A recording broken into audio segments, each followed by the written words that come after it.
Friends, we can all listen to the Sonny Side of Sports. Great show, bro. This is Sonny Side of Sports. Right here on the Voice of America. Voice of America. Sporty greetings to all our Voice of America listeners, and happy Friday.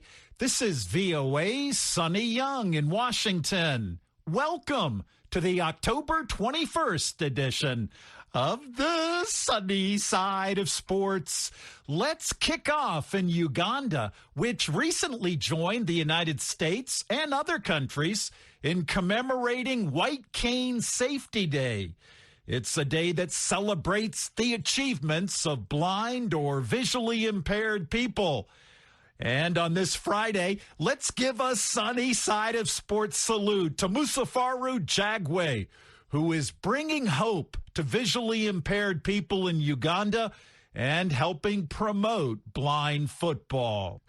In this Sonny Side of Sports feature, Magume Davis Rakawinj tells us more about Jagwe and explains how blind football is played in Uganda. Sporty Friday greetings, Magume. Sporty Friday greetings to Sonny and our listeners. As a little boy, 24-year-old Muzafaru Jagwe used to love sports and football in particular, and was an integral member of his class team until he lost his sight at the age of 7.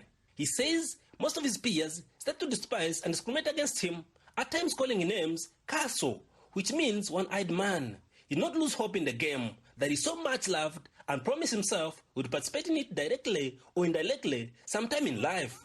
After he graduated with a bachelor's degree in business computing from Makerere University in Kampala in 2019, Jagwe took it upon himself to start a blind football team. He was actually overwhelmed to find out that many, just like him, want to rekindle their lost life in the sport of football. With the game of blind football not so common in the country, Jagwe used the available resources, starting with the goalball, but it wasn't easy for use because of its hard surface. Its hardness and heaviness, and it being big, it's made from rubber. So when you strike it on the wall, they easily get broken. Unlike these normal the footballs we use. That's how I began. But later on, I started researching and then reaching out to people, organizations, and that's how I got in touch with the International Blind Football Foundation. The International Blind Football Association donated to him 10 balls and eye shields. Blind football is a form of football for athletes with partial or total visual impairments. It consists of 2 halves of between 20 to 25 minutes and a 10 minutes break, with each team allowed a time out of a minute. In order to avoid collisions, players are required to say "Voy" or something similar when going for the ball. The game is played by 5 players on each side, 4 outfield players and a goalkeeper. Outfield players must at all times be blindfolded, but the goalkeeper can be someone with sight. Yeah, however much they are blind, they always have some levels of sight.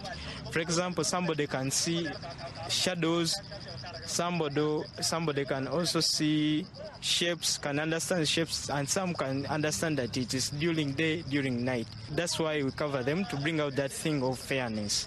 The game doesn't have throw-ins, and there's no offside rule.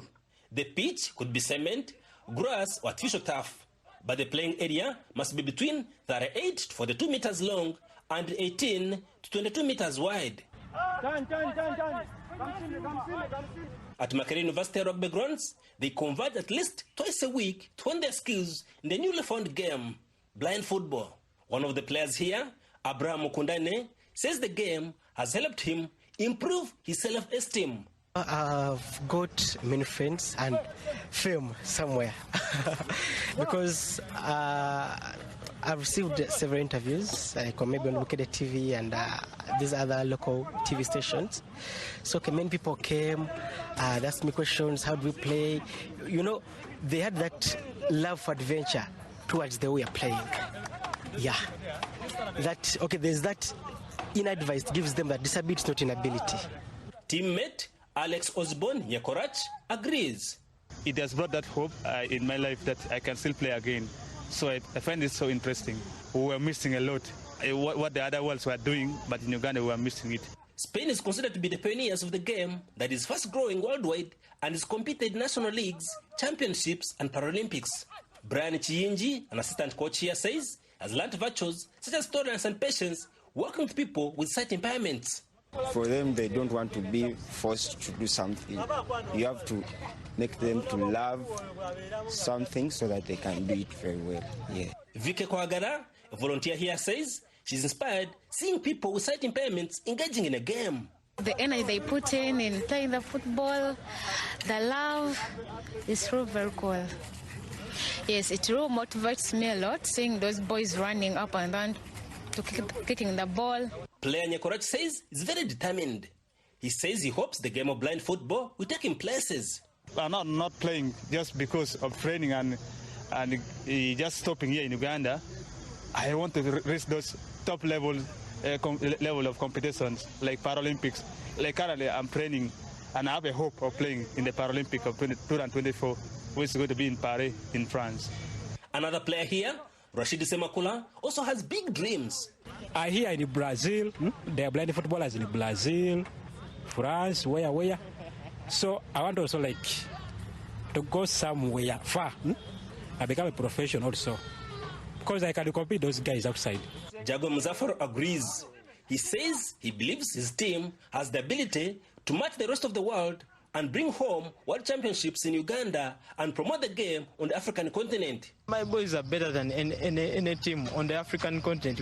We haven't even just gotten the opportunity. Even Europe, even Asia, all over the world, we are better than so many teams. We just have to get a taste. Brazil are record champions with 5 championships and are followed by fellow South Americans, Argentina, who have 2 out of the 7 championships. With 2 gold medals, Belarus also dominate the game for the partially sighted, also known as B2 or B3, followed by Ukraine and Russia with 1 apiece.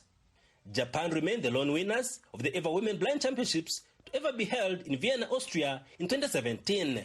With no proper funding, Jagwe depends on his family support and friends to promote the game. Another challenge here is that there are no pitches for the sport, but he says he won't relent in continuing to promote the game that may help his community socially and economically. Football is an alternative that we can rely on and then we can push on to solve mental health issues for people with vision impairment, to solve inactivity, to be proactive in the communities. For the Sonny Side of Sports, I am Mugume Davis Rwakarinjini, Kampala, Uganda.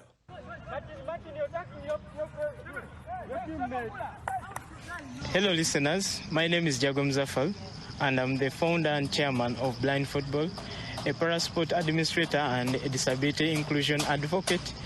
You are listening to the Sonny Side of Sports on the Voice of America.